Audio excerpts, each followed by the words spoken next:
each one of us is having a problem of health consciousness and how to address this health consciousness.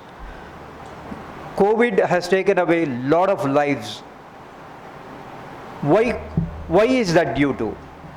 It could be due to malnutrition, it could be due to inadequate availability of good, nutritious food, or is it our lifestyle? Over a period of time, when we started aping Western culture, the whole lifestyle of Indians have become so sedantic and we have become nocturnal. We started working in night hours and all our age-old practices have gone to ruins. We started taking McDonald's, all other fast foods, and so many fast food chains have come. So it was a sporadic, penetration of fast food culture in the Indian society. COVID has taught us a very, very great lesson.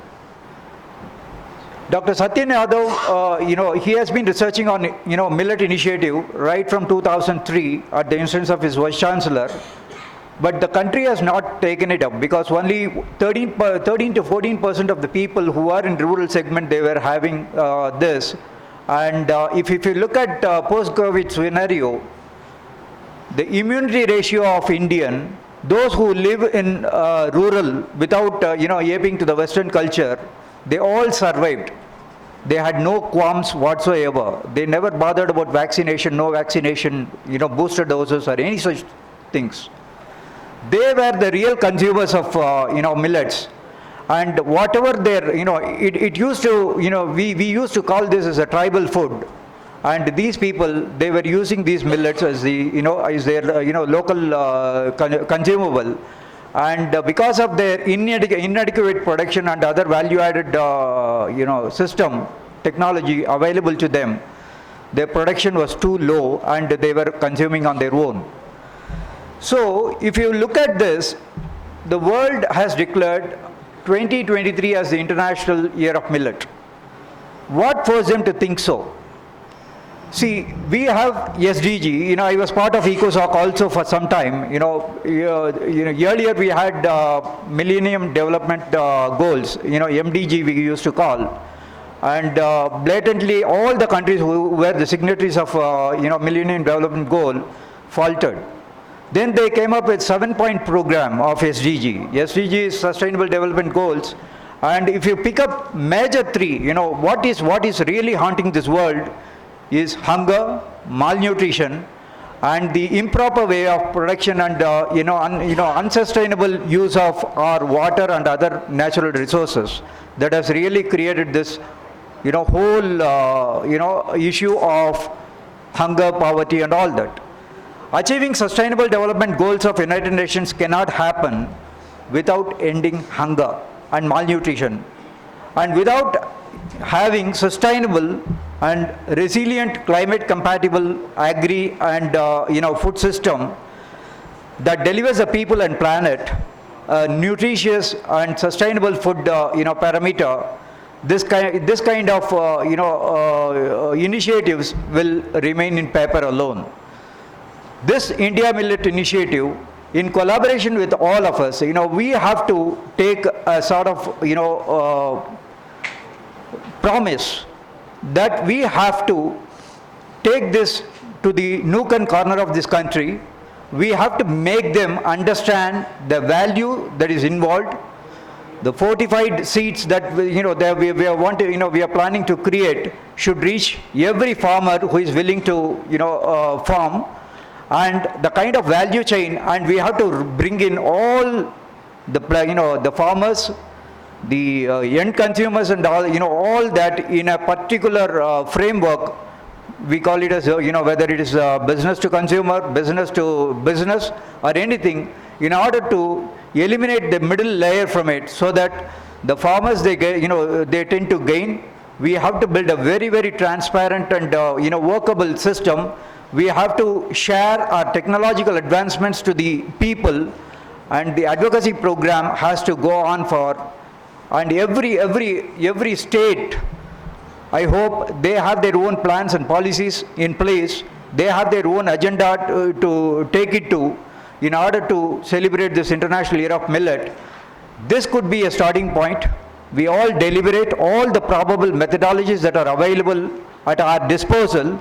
We utilize them to the core, and if we all work as an open mind, this thing, all state initiatives we can pool our talents together. We can make it a grand success. I thank you once again, all of you, for taking part in this wonderful summit, which is going to be there for 2 days. A lot of experts who are going to disseminate their wisdom and their research, for the benefit of the entire audience. Thank you, one and all. Thank you, sir. Thanks a lot. Good morning again. हमारे कुलपति doctor जीत Singh Sandhu sir का एक छोटा सा संदेश, क्योंकि वो स्वास्थ्य कारणों की वजह से यहाँ नहीं आ पाए, तो उन्होंने एक छोटा सा संदेश हमारे इस वेबिनार के लिए भेजा है। मैं आप लोगों के सामने शेयर कर देता हूँ। हमारे लिए अत्यंत हर्ष का विषय है कि श्री कर्ण नरेंद्र कृषि विश्वविद्यालय जोबनेर द्वारा इंडिया मिलेट इनिशिएटिव के सौजन्य से मिलेट प्रसंस्करण एवं मूल्य संवर्धन विषय पर राष्ट्रीय संगोष्ठी एवं प्रदर्शन का आयोजन राजस्थान कृषि अनुसंधान संस्थान दुर्गापुरा में किया जा रहा है, जिसमें देश प्रदेश के कृषि वैज्ञानिकों द्वारा तकनीकी विषयों पर गहन चर्चा की जाएगी।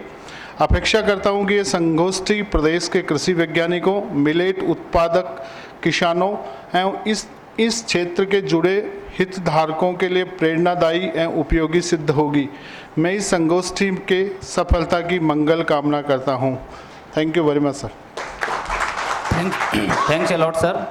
Now I would like to invite one of the most important dignitary present here, Mr. Jacob Atanu Horsfall from Embassy of Nigeria, for his sharing of experience and presentation. Mr. Jacob Atanu Horsfall from Nigeria.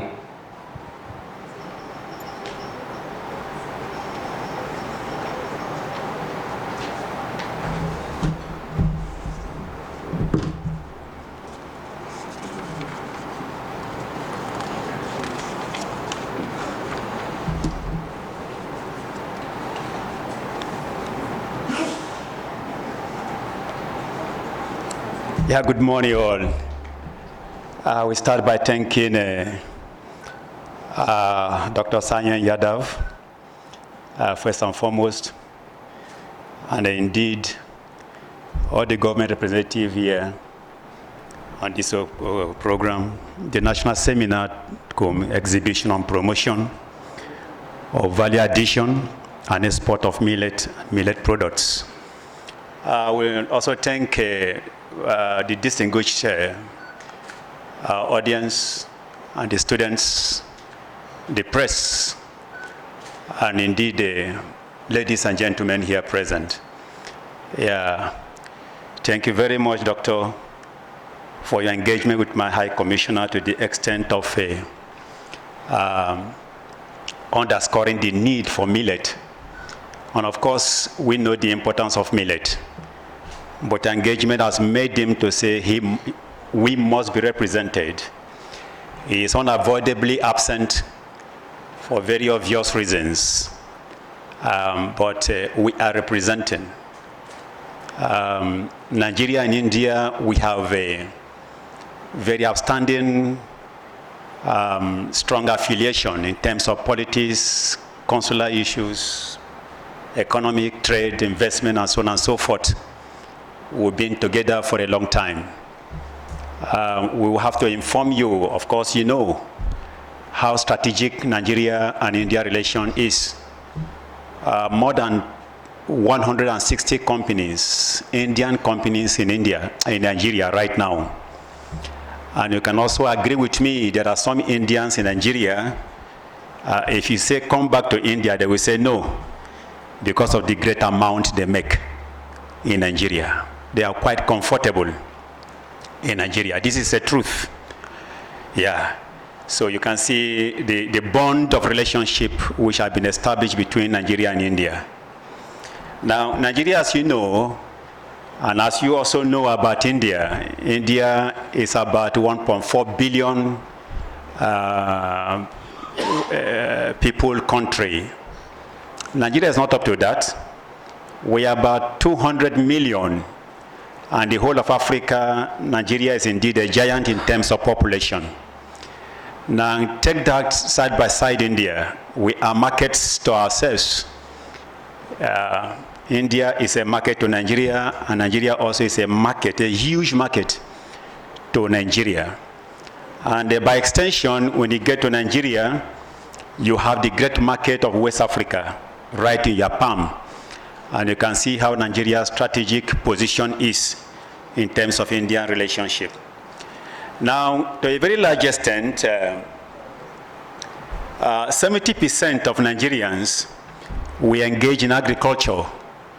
You will agree with me, Nigeria is oil producing, and we give much attention to oil. The 10th in the world, oil producing, which also India is our strategic partner in that line. Now, because of oil, to a very large extent, attention is not quite given to agriculture. The 70% who are producing, who are agriculturists, are more of subsistence. And we depend also more on import of agricultural product, even up to the wheat. And just recently, India has a commitment with Nigeria to increase the export of wheat to Nigeria, which we are quite grateful to receive. Now, having said that,